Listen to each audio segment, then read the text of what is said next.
Okay, so now we talk about the DLMM. The DLMM has certain advantages over traditional CLMMs. An example of a traditional CLMM is like, say, Radium or Orca. What Meteor has done has taken that concept and improved upon it. What's great about it is, number one, you can shape your liquidity. You can focus your liquidity in certain areas, or you can, and we're going to get into all of it, but the point is that you can shape your liquidity to maximize your fee generation. You can do single-sided deployment. So if you say you only want to deposit SOL and not the other token, you can do that. A wonderful function called dynamic fees. So the amount you earn on trades can increase, and that's triggered by volatility and a lot of other things.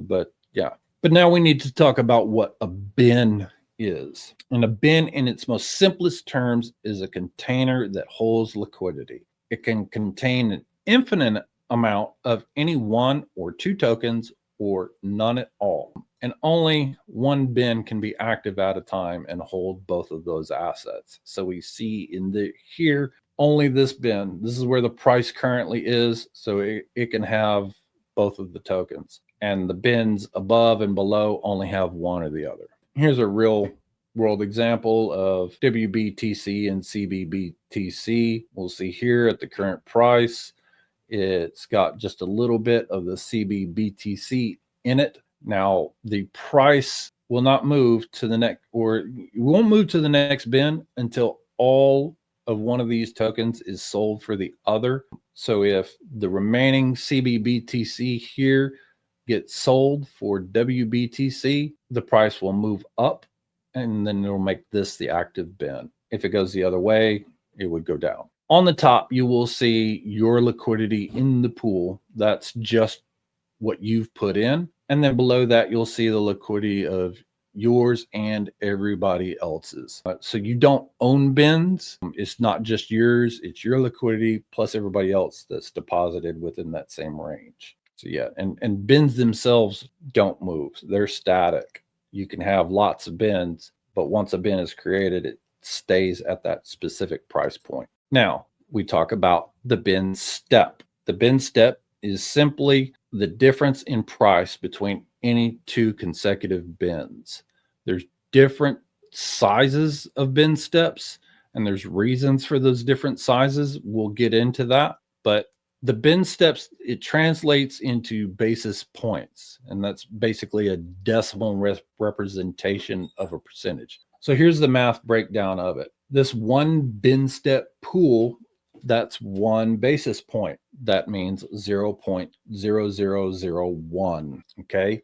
If you want to do the math for what's the next bin, what's the price, you take the current price and you multiply by 1 and the basis point. So we've got 1.0001, and that's how we get the price of the next bin higher. If you want to go down, you just use division. It's simple enough. Here's a visual representation of a 50 bin step pool. We'll see here this price of SOL per IO is 0.01231. We multiply by 1 and the basis points here to get the next bin price. So that's how it goes up. You'll notice that it's 0.005 because it's a 50 bin step. So you can kind of see the pattern of how this looks, but you can see the pattern here. The higher the bin step, the greater difference in price between any two bins. Here we could see a price of 169 to 169.25. This large bin step only required 2 bins to cover that much difference in price. A smaller bin step may require 8, for example, to cover that same amount of price. There's pros and cons to using both, and we're going to get into that. But pools can have any of these following bin steps. There's lots more. This is just an example of some of them. Now, only certain base fees are on the bin steps. For example, here, 5% base fee are limited to these bin steps. So you can't have a 5% base fee on a 1 bin step pool. And so, smaller base fee generally is smaller bin steps. Larger base fee, larger bin steps. The idea behind a larger bin step is that you can cover a wider price range with fewer bins, and the smaller bin step, you are focusing more of your liquidity into a tighter price range.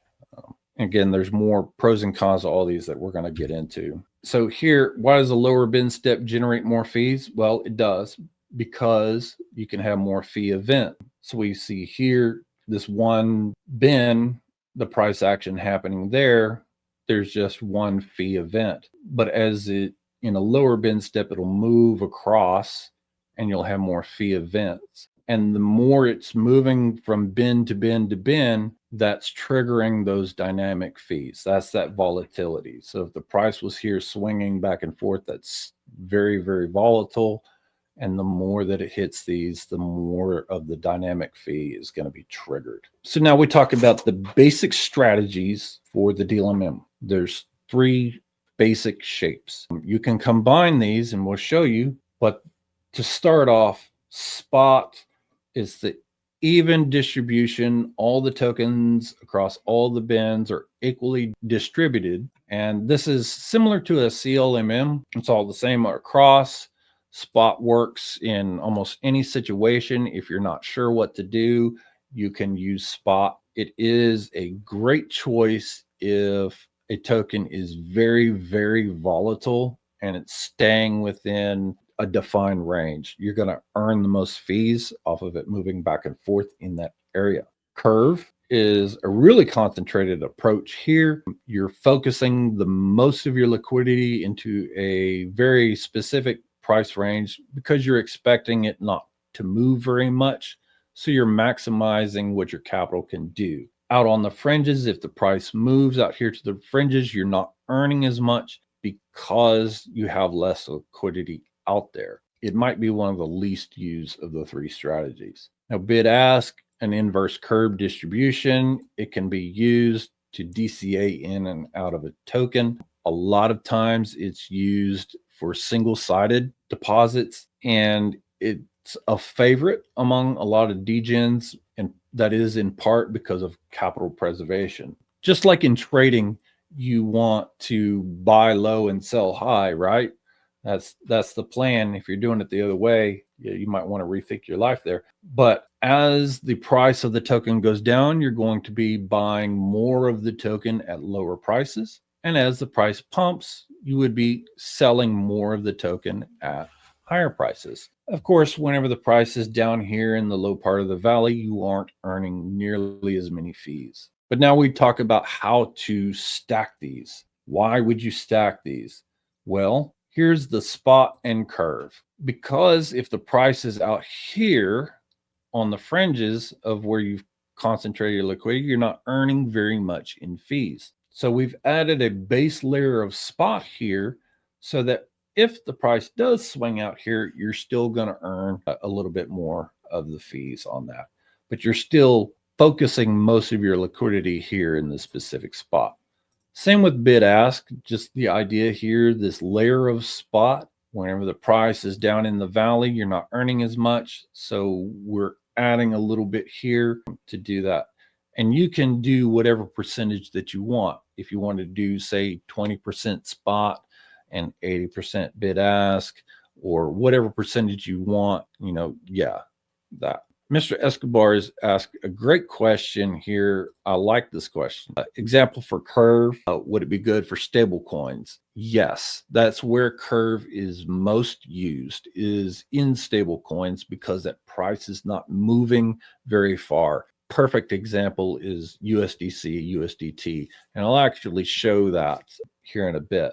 But yeah, that's where curve is most used, is in those stable coins.